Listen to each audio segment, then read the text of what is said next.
Township Entrepreneurs Stories is a web series proudly brought to you by T.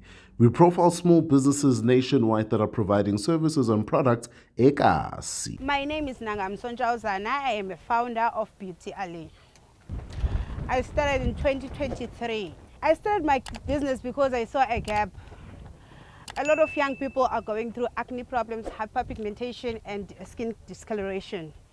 So I saw that I could bring a solution exactly to that using only organic skincare. So at Beauty Allure, we sell organic skincare products. Namely, we sell your turmeric soaps, we sell your carrot oil, we sell your shea butter, we sell your dark inner thighs cream, we also sell charcoal soap, African soap, and we also sell glow serums.